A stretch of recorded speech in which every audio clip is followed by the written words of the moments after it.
I think what Russia and what Putin's trying to do is test NATO resolve, test our resilience, and test that we're all working together. Because I think had those drones fired into Poland actually hit the targets and NATO hadn't reacted, then Putin might well have thought, right, well, I can push and push and push, and NATO is not going to react. The fact that NATO did react so quickly, and the fact that actually it was, I believe it was Danish and Greek jets that shot down, it wasn't British or American. So it was countries that you don't necessarily associate with this sort of military activity. So I think that's Putin is testing, and certainly real experts in Putin would reiterate that as well. And what they're trying to achieve is again disunity. Now, would a no-fly zone work? Yeah, I mean, I think absolutely it would. We have Britain and France shot down Iranian missiles and drones that were fired at Israeli civilians. So I don't really see what is the difference. Are Israeli civilians should they be protected more than Ukrainians? I would say that actually the war in Ukraine is a far greater danger to this country than anything is happening in the Middle East at the moment. From a practical perspective, again, there are a lot of armchair generals, I suppose, like me, who are saying, no, we can't do this and we shouldn't do it. But actually, although I'm no great expert in air power, I have spoken to people who are. And when you look at the practicalities, first of all, you look at Russian air defense. People are saying if we put NATO jets into Ukraine, they'd be shot down by the Russian air defense, the S-400s. Now, these are long range, up to 400 kilometers air defense missiles. Now, we know from the American attack into Iran that these S-400s are no good against modern stealth fighter jets, the F-35s, what we're talking about. Now, the amount of S-35 jets that NATO countries have is well over 100. So if NATO decided to use F-35s, the air defense that the Russians have would be ineffective. So the prospect of F-35s being shot down in Ukraine, I think we can dismiss that, and real experts tell me that is the case as well. When it comes to Russian fighter jets, well, somebody in the security service told me recently, actually, that Russian Air Force is pretty much spent.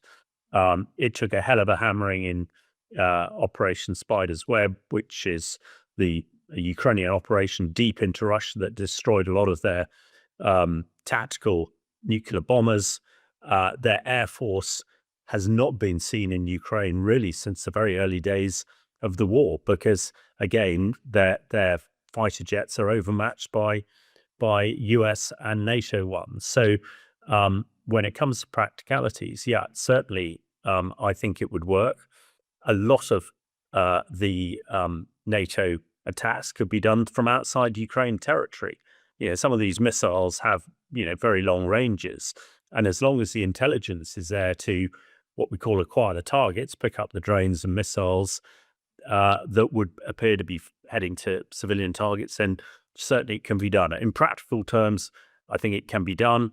I think there is very little chance that the Russian Air Force would be able to interdict it, and very little chance that NATO jets would get shot down over Ukraine.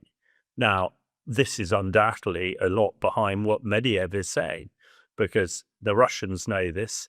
Medvedev is trying to suggest that if we did it, then it would lead to war. Well, yeah, that is just not going to happen. So we know Russia is probing NATO defenses.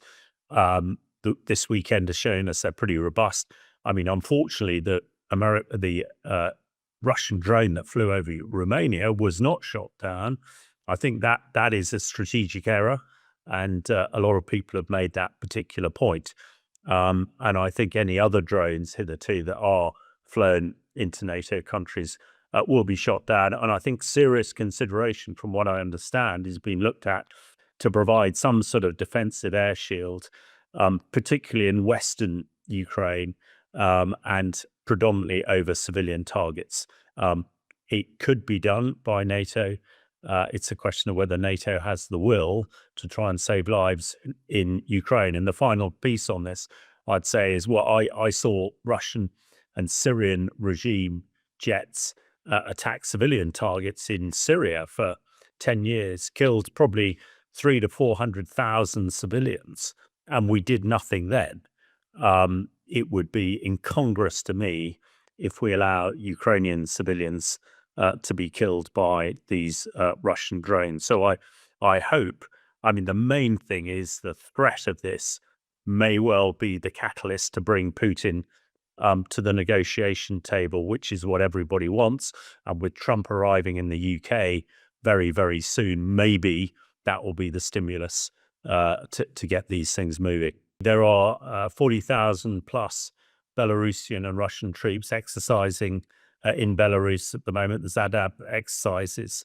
I think we need to be really really careful and very, very observant what's happening. It was this very exercise 3.5 years ago that was really the precursor to the Russian invasion of Ukraine on the 24th of February 2022, exactly the same. So it would appear that, Putin is again raising the stakes. And from a military perspective, it would sort of make sense for the Russians to invade through Belarus again and be fighting Ukraine on two fronts, which is why it's so important that NATO is at the forefront, because, NATO could absolutely stop this happening. At the same time, there is a very big exercise happening in Poland with 40,000 or so NATO troops too. It's almost like a game of chess, and NATO is sort of trying to put Russia in checkmate here by demonstrating. I think what is important, if you actually look at the forces on the ground, the NATO forces backed up with NATO air power, is a far more potent force than what we're seeing in Russia. And when it comes to, again, Peskov, who's the spokesman for the Kremlin, who again, says a lot of extraordinary stuff, a bit like Medvedev, is also, using the nuclear threat with its saying its jets are active in Belarus and that there are Russian tactical nuclear weapons, including missiles in Belarus too. Again, I think it strikes me as being a bit of desperation. We know that the front lines have not moved at all. In fact, in the last sort of few weeks and months, actually, Ukraine has been on the offensive. Ukraine has been destroying Russian army units and actually making a bit of progress. So to me, it's all an opportunity. If NATO does decide to flex its military muscles, maybe it is the opportunity to get to the ceasefire and a peace deal that absolutely everybody wants. And when you hear the likes of Peskov and Medvedev, spouting nonsense, you sort of, that sounds more like desperation than sort of bravado and strength.